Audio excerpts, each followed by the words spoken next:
ಇನ್ನು ಮೈಸೂರಿನ ಚಾಮುಂಡಿ ಬೆಟ್ಟದಲ್ಲಿ ಭಾರೀ ಬೆಂಕಿ ಕಾಣಿಸಿಕೊಂಡಿದೆ. ಬೆಂಕಿ ನಂದಿಸಲು ಅಗ್ನಿಶಾಮಕ ದಳದ ಸಿಬ್ಬಂದಿ ಕೂಡ ಹರಸಾಹಸ ನಡೆಸ್ತಾ ಇದ್ದಾರೆ. ಚಾಮುಂಡಿ ಬೆಟ್ಟದಲ್ಲಿ ಬೆಂಕಿ ಕಂಡು ಬಂದಿದೆ. ಈಗ ನಿಯಂತ್ರಣಕ್ಕೆ ಬಾರದ ಬೆಂಕಿ. ಈಗ ಬೆಂಕಿ ನಂದಿಸುವಲ್ಲಿ ಹರಸಾಹಸ ಪಡ್ತಾ ಇದ್ದಾರೆ. ಮೈಸೂರಿನ ಚಾಮುಂಡಿ ಬೆಟ್ಟದ ಬಳಿ ಭಾರೀ ಬೆಂಕಿ ಕಾಣಿಸಿಕೊಂಡಿದೆ. ಕಾಡ್ಗಿಚ್ಚು. ಈಗ ಕಿಡಿಗೇಡಿಗಳ ಕೃತ್ಯಕ್ಕೆ ದೊಡ್ಡ ಅನಾಹುತವೇ ಆಯ್ತಾ? ಹಾಗಾದ್ರೆ ಯಾರಾದ್ರೂ ಕಿಡಿಗೇಡಿಗಳು ಬೆಂಕಿ ಹಚ್ಚಿರ್ಬೋದು. ಈಗ ಮೈಸೂರಿನ ಚಾಮುಂಡಿ ಬೆಟ್ಟದಲ್ಲಿ ಏಕಾಏಕಿ ಬೆಂಕಿ ಕಂಡು ಬಂದಿದೆ. ಕಿಡಿಗೇಡಿಗಳ ಕೃತ್ಯಕ್ಕೆ ಹೊತ್ತಿ ಉರಿತಾ ಇದೆ ಬೆಂಕಿ. ಬೆಂಕಿ ಕೆನ್ನಾಲಿಗೆಗೆ ಸುಟ್ಟು ಕರಕಲಾದ ಗಿಡ ಮರಗಳು. ಬೆಂಕಿ ನಂದಿಸಲು ಅಗ್ನಿಶಾಮಕ ದಳದ ಸಿಬ್ಬಂದಿ ಕೂಡ ಹರಸಾಹಸ ಪಡ್ತಾ ಇದ್ದಾರೆ. ಕಾಡ್ಗಿಚ್ಚು ಅನ್ನೋದು ಅಂತಂದ್ರೆ ಅಷ್ಟು ಸಾಮಾನ್ಯ ಅಲ್ಲ, ಸುಲಭವಲ್ಲ ಅಷ್ಟು ಈಸಿಯಾಗಿ ಆರಿಸೋದಕ್ಕೆ. ಈಗ ಅಗ್ನಿಶಾಮಕ ದಳದಿಂದ ಕಾರ್ಯಾಚರಣೆ ನಡೀತಾ ಇದೆ. ಅಗ್ನಿಶಾಮಕ ದಳದ ಸಿಬ್ಬಂದಿಯಿಂದ ಕೂಡ ಕಾರ್ಯಾಚರಣೆ ನಡೀತಾ ಇದೆ. ಬೃಹದಾಕಾರವಾಗಿ ಒತ್ತಿ ಹುರಿತಾ ಇದೆ ಕಾಡ್ಗಿಚ್ಚು.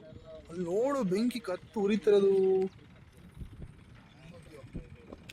ಮೈಸೂರಿನ ಚಾಮುಂಡಿ ಬೆಟ್ಟದಲ್ಲಿ ಏಕಾಏಕಿ ಬೆಂಕಿ ಕಾಣಿಸಿಕೊಂಡಿದೆ. ಕಾಡ್ಗಿಚ್ಚು ಏನಾದ್ರು ಯಾರಾದ್ರೂ ಕಿಡಿಗೇಡಿಗಳು ಏನಾದ್ರು ಬೆಂಕಿ ಅನ್ನೋದಂತ ಕೂಡ ಇನ್ನು ಅನುಮಾನ ಕಂಡು ಬರ್ತಾ ಇದೆ. ತನಿಖೆ ಆಗ್ಬೇಕು. ಈಗ ಹತ್ತಿ ಉರಿತಾ ಇದೆ ಕಾಡ್ಗಿಚ್ಚು. ಕೆನ್ನಾಲಿಗೆಯನ್ನ ನಿಯಂತ್ರಣಕ್ಕೆ ತರಲು ಕೂಡ ಅಗ್ನಿಶಾಮಕ ದಳದ ಸಿಬ್ಬಂದಿ ಹರಸಾಹಸ ಪಡ್ತಾ ಇದ್ದಾರೆ. ಸುಲಭ ಅಲ್ಲ, ಅಷ್ಟು ಸುಲಭ ಅಲ್ಲ ಇದು ಆರಿಸೋದು ಅಂದ್ರೆ. ಕಾಡ್ಗಿಚ್ಚು, ಸಾವಿರಾರು ಮರಗಳು ಸುಟ್ಟು ಕರಕಲಾಗ್ತಾ ಇದ್ದಾವೆ. ಮೈಸೂರು ಚಾಮುಂಡಿ ಬೆಟ್ಟದಲ್ಲಿ ಕಂಡು ಬರ್ತಕ್ಕಂಥ ದೃಶ್ಯಗಳಿವು. ಕಾಡ್ಗಿಚ್ಚು ಸಂಭವಿಸಿದೆ. ಈಗ ಕಿಡಿಗೇಡಿಗಳ ಕೃತ್ಯ ಏನಾದರೂ ಶಾಮೀಲಾಗಿರಬಹುದಾ ಅಂತ ಕೂಡ ತನಿಖೆ ಆಗಬೇಕು. ಮೈಸೂರಿನ ಚಾಮುಂಡಿ ಬೆಟ್ಟದಲ್ಲಿ ಕಂಡು ಬರ್ತಕ್ಕಂಥ ದೃಶ್ಯಗಳಿದು. ಈ ಬಗ್ಗೆ ಹೆಚ್ಚಿನ ಮಾಹಿತಿ ಕೊಡಲಿಕ್ಕೆ ನಮ್ಮ ಪ್ರತಿನಿಧಿ ಮೈಸೂರಿನಿಂದ ಪುಟ್ಟಸ್ವಾಮಿ ಅವರು ಸಂಪರ್ಕದಲ್ಲಿದ್ದಾರೆ. ಪುಟ್ಟಸ್ವಾಮಿ, ಈಗ ಬೆಂಕಿ ಬೆಳಿಗ್ಗೆಯಿಂದನೇ ಕೂಡ ಈಗ ಮೈಸೂರಿನ ಚಾಮುಂಡಿ ಬೆಟ್ಟದಲ್ಲಿ ಕಂಡು ಬರ್ತಾ ಇದೆ. ಇದಕ್ಕೆ ಸಂಬಂಧಪಟ್ಟಂತೆ ನೀವು ಆಗಲೇ ಹೆಚ್ಚಿನ ಅಪ್ಡೇಟ್ಸ್ ಕೊಟ್ಟಿದ್ರಿ. ಈಗ ಆ ಮರಗಳು ಇನ್ನೂ ಬೃಹದಾಕಾರವಾಗಿ ಒತ್ತಿ ಉರಿತಾ ಇದೆ ಅಂತ ಕೂಡ ಕಂಡು ಬರ್ತಾ ಇದೆ. ನಿಯಂತ್ರಣಕ್ಕೆ ಕೂಡ ಬರ್ತಾ ಇಲ್ಲ. ಅಗ್ನಿಶಾಮಕ ದಳದ ಸಿಬ್ಬಂದಿ ಕೂಡ ಹರಸಾಹಸ ಪಡ್ತಾ ಇದ್ದಾರೆ. ಇದಕ್ಕೆ ಸಂಬಂಧಪಟ್ಟಂತೆ ಹೆಚ್ಚಿನ ಅಪ್ಡೇಟ್ಸ್ ಏನಿದೆ Puttaswamy?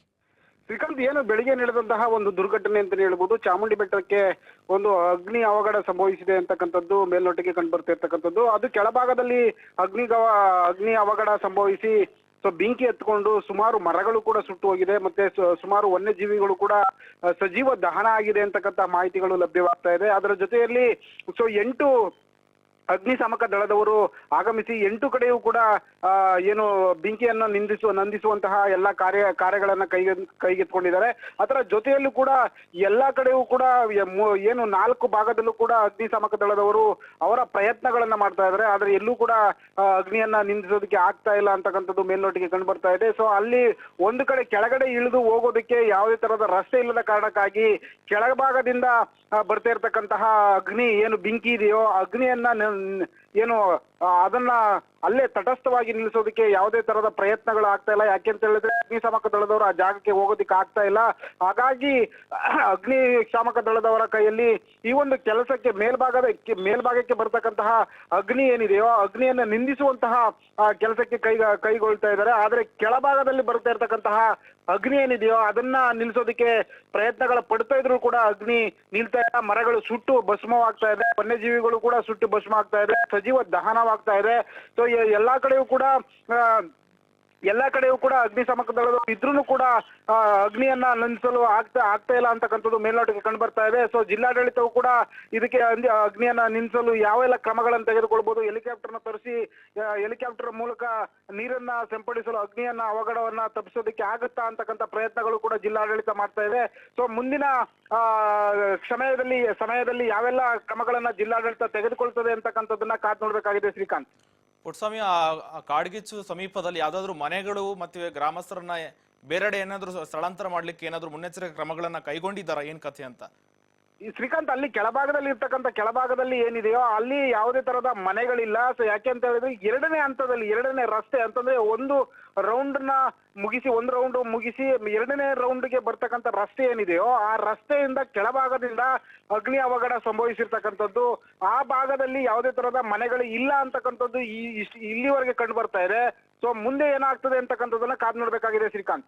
Okay, thank you Puttaswamy ನಿಮ್ಮೆಲ್ಲ ಮಾಹಿತಿಗಾಗಿ.